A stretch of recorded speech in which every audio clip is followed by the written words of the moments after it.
Hello and welcome to Season 2, Episode 4 of the Like, Click and Share podcast. I'm Darren Winter, and with me is, as usual, Gemma Walton. Hello, Darren.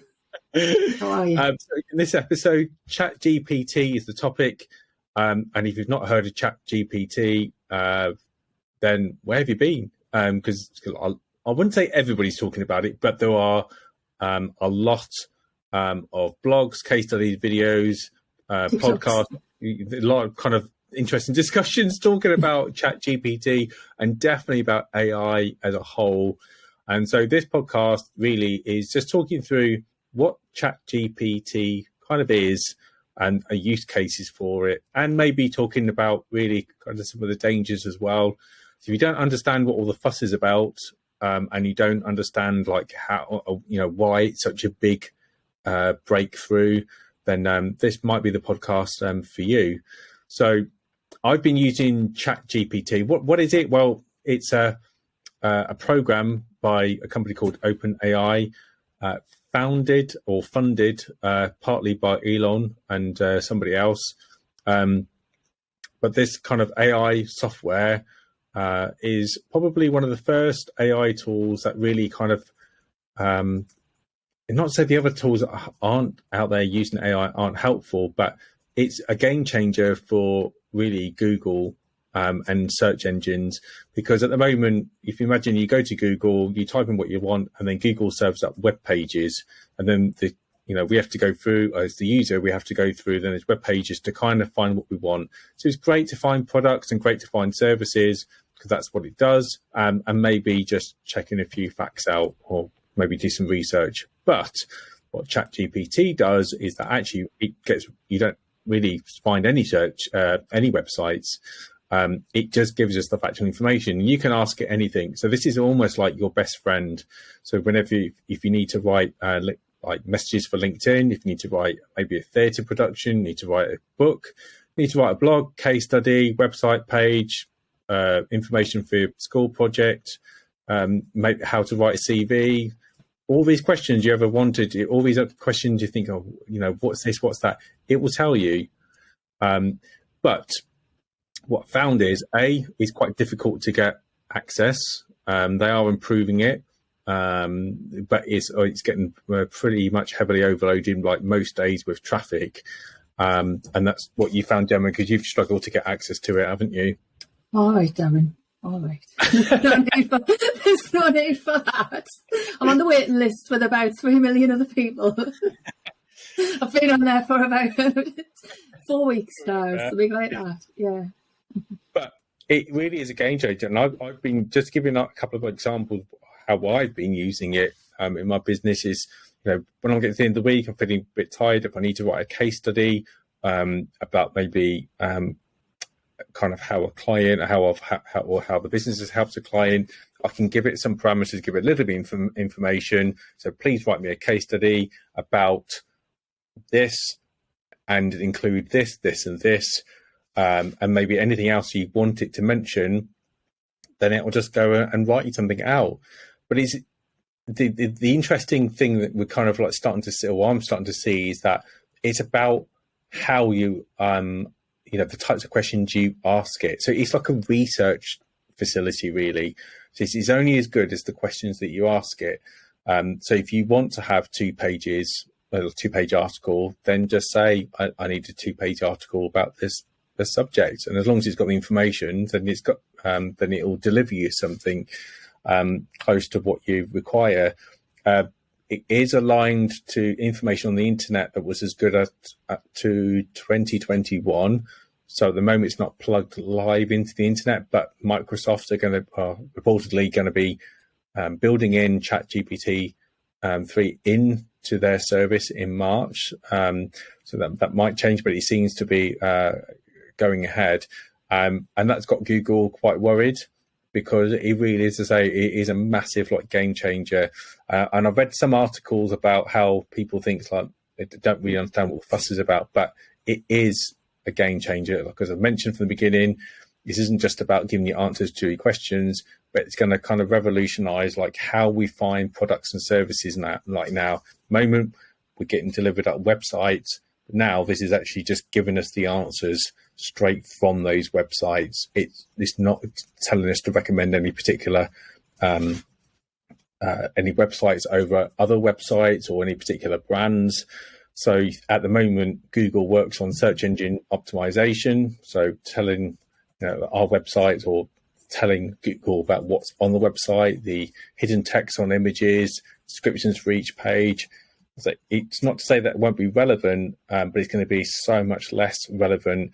And maybe that, whereas at the moment companies are having to pay for advertising to get to the top of search results or on the first page, that may not matter anymore, because it's going to be about what Chat GPT-3 finds.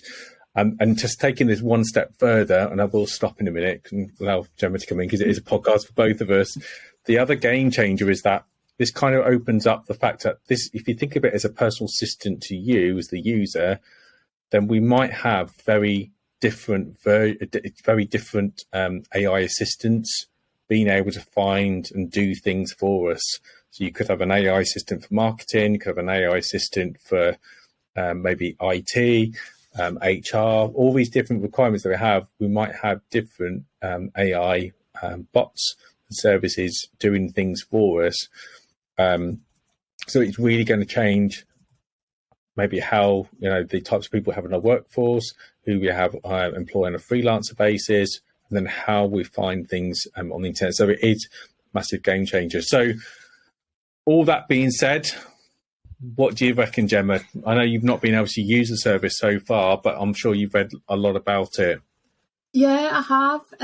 I've actually been trialing some other versions of it, I guess would be an accurate description. So I've been having a look at Perplexity AI, which is Chat GPT with Google, and it shows you the resources where it's pulled the content from. The reason that I think these are going to be really, really important are because if you're struggling for ideas or you're not sure what to write, it'll give you some help, some support. The other one that I've looked at is SynCode AI, which you could put in some parameters for writing a blog post, and it will pull out some ideas for titles, for content, for the kind of topics that you wanted to cover, and then you could then explore that even further. Then it would help you to write the meta description for Google and look for any keywords. I think they're all really, really useful. I've also looked at you.com, which is more of like a search engine, but again, you can put in the parameters that you want to help us find the content that you need. But I've only seen ChatGPT when you've showed it to me, but I cannot see that any of it's going to be not useful or not relevant.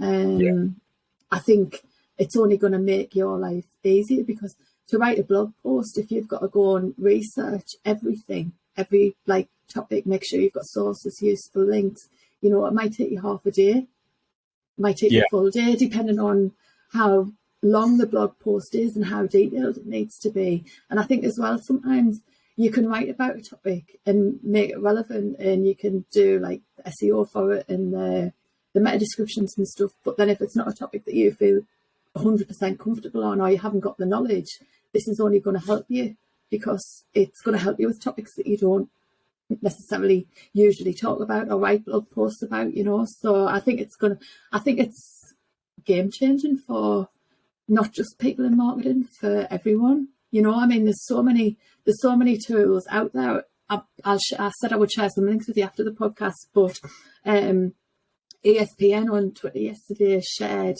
4 images that asked an AI tool to design 4 new trophies for football.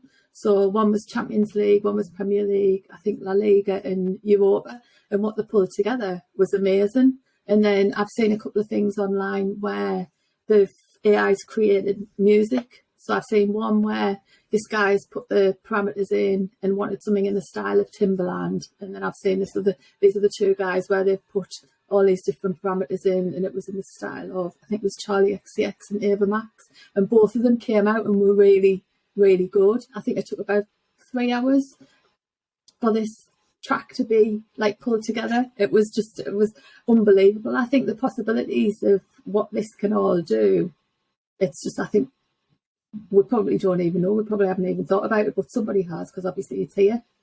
Yeah. And all those services that Gemma's been talking about, though, the links to those are in the show notes, so you'll be able to kind of click on those and have a look for yourself. But I agree with you. I think whether you like it or not, it's here and it's been talked about for so many years. So this is it's new to actually be able to start using these, and it is exciting. I suppose the big debate now is about creativity and where does that lie. And I think, but it's always been there with any new technologies, is that, well, you know, it's taking jobs or it's replacing people. But everything like kind of like Gemma was talking about, and I've mentioned there, certainly with things like blogs and case studies and that, it'll only still generate just something fairly broad. Even if you give it like all the parameters and that, it will feel personalized because you're giving it that information, but you can still embellish it with like your own additional links, resources. You might want to change the style of the wording. You might want to add some like graphics and images. And still video content is still pretty much sort of king at the moment. So I know there are AI services out there that do sort of generate videos and that quite quickly, but still, you know, you can't get away from what we've talked about on previous videos, and certainly what you've been talking about, Gemma, about things like TikTok and authenticity of seeing the person. So, you know, we know there are AI bots out there and assistants, these virtual assistants that talk like people, that look like people, but we can still tell they're not people. So if you're still looking for all that, then that's still not going to be going away anytime soon. But it's important that everybody understand. If you're in business, it's important you understand this technology, what it can do and how it can help. Because if you don't use it, then your competitors are definitely going to be using it. And whatever the next new form of the internet, Web3, the next kind of stuff with the metaverse, VR, whatever all these technologies are, it's happening. And it's really important that kind of like businesses and freelancers get to understand it and get to understand what you can do with it and start playing around with it, start practicing what you can do with it, because it's about how you use it. And the ethical side is definitely a question. You know, we've talked about creativity maybe being stifled, but the big thing is about sort of people sort of copying information. And there's all sorts of detectors out there now on the market but it's like, so what? At the end of the day, I don't know what the percentage is. There is a statistic, I think, a few years ago. I can't remember what it is now, but I think it's a statistic for how much of the internet is just copied material from other websites. But it's something we've been working with, and I'm not saying, because I'm an artist myself, not just in terms of like sort of marketing, but I'm a musician myself. So I spend a lot of time, like days or weeks or months, working like composing tracks. So if somebody was to rip my music off, and I would feel pretty upset. But what this is doing is not ripping me off. It's just actually shortening that process down to trying to create something. But it's still down to the human to say what it is. And then it's also down to us to say, no, we don't like it. So if people don't buy it, people don't stream it, people don't consume it, then people won't, then there's no point for the service. So what I'm trying to explain is that it's still down to us as humans to decide like whether we still want this or not. But at the moment, it's really, really helpful, and it's definitely not going to be going away. What do you reckon, Gemma? I think you're right. I think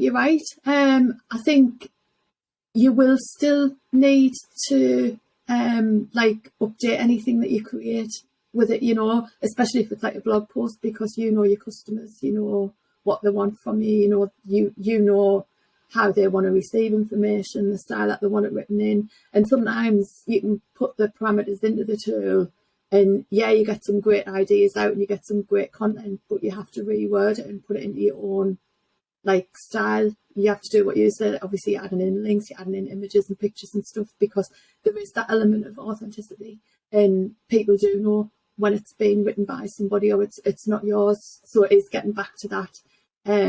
Your videos that you share on TikTok, the behind the scenes, the videos that you share on any social media channel, so you will still, yes, you'll be using tools like this, but to help you, so you can shorten the amount of time that it takes to put a blog post together, or shorten the amount of time that you might have to spend on whatever, and that frees you up to do other things.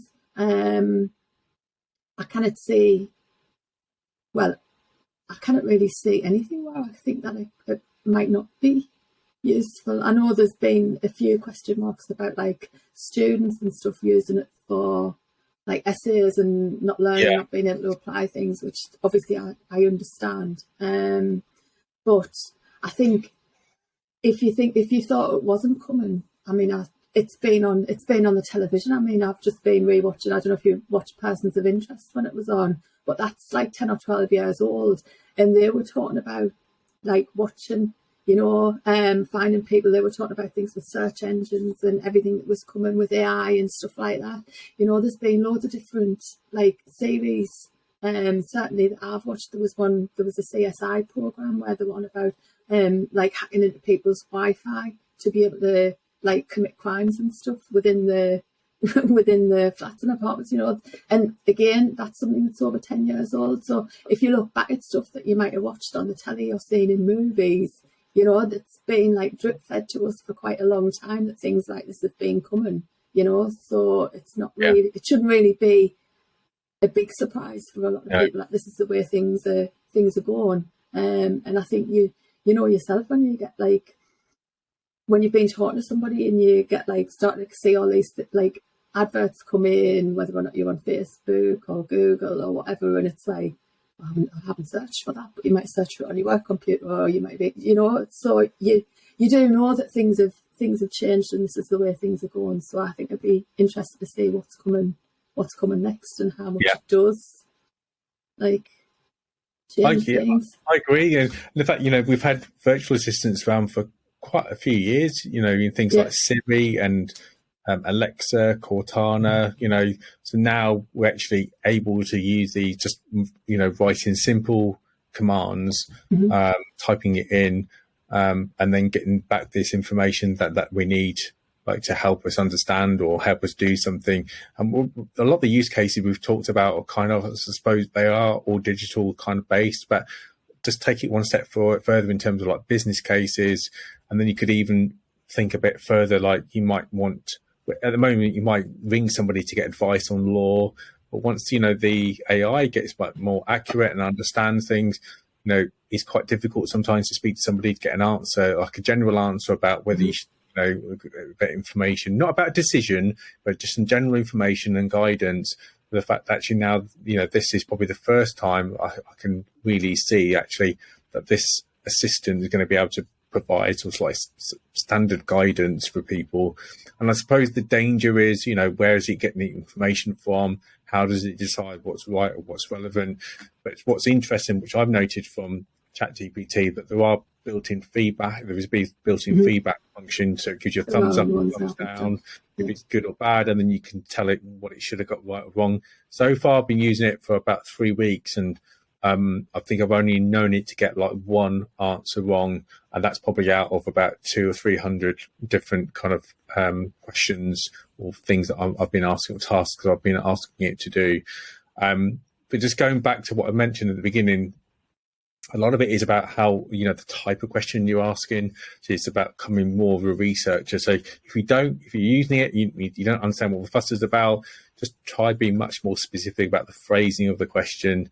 So you remember like the who, what, why, who, what, why, how, where, when. So using those like within your your questions and your phrasing will make a lot of difference. And being very, very specific. If you're looking for a very specific answer, then you need to be very, very specific on your question, and just have some fun with it, because it's free at the moment. It'd be interesting to see if that turns to a paid model later on, but from this sounds of it, it doesn't look like it's going to. And you mentioned quite there about the kind of ethics about, being used in college work, in university work and that, which is like a sort of big concern. And I think I was thinking about this and the fact that, like you rightly mentioned, that universities and colleges knew this was coming, and the fact that they've perhaps been a bit more slow to kind of like update themselves. And there's ways around things. Should we? The argument kind of still exists that should we be judging somebody who's doing like a master's of business or a degree in business by a thesis or by like a large essay? Really, for people in business, we're trusting them by actually the work that they demonstrate, their experience. So, maybe that universities and colleges should be looking to be, monitoring the students more about the experience, group work, giving them proper business challenges that kind of test their resolve about how they do things, and then bringing all the elements together rather than just relying on one large essay and trying to demonstrate understanding. So I'm not saying that should be done for all cases, but I do think that for us to trust people, I know myself and students, like we've employed students in our business, and then you look at they've got like maybe like an A, or they've got a distinction in the degree, and then you ask them to do some simple tasks and they can't do it. They can do a great essay, they can't do the basic tasks expected in business, and that's what the world needs. That's what kind of customers and that want. So perhaps there's an argument for going back to more experiential kind of assessments. This is just a short podcast, just talking about Chat GPT, some of the implications about this type of technology.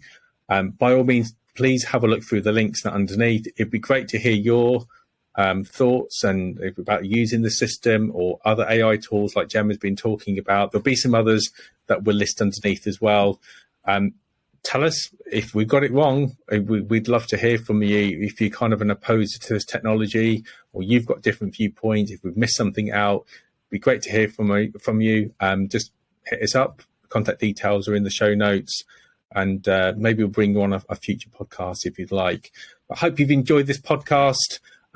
Do subscribe, click on the like button, click on the notification bell, depending on what platform you're listening or watching this on. So we'd love to have you as a regular viewer, and we'd love to have you on the podcast. If you'd like to talk about something in particular, let us know. But for today, that's all, and we'll speak to you soon. Bye, Ron. Bye.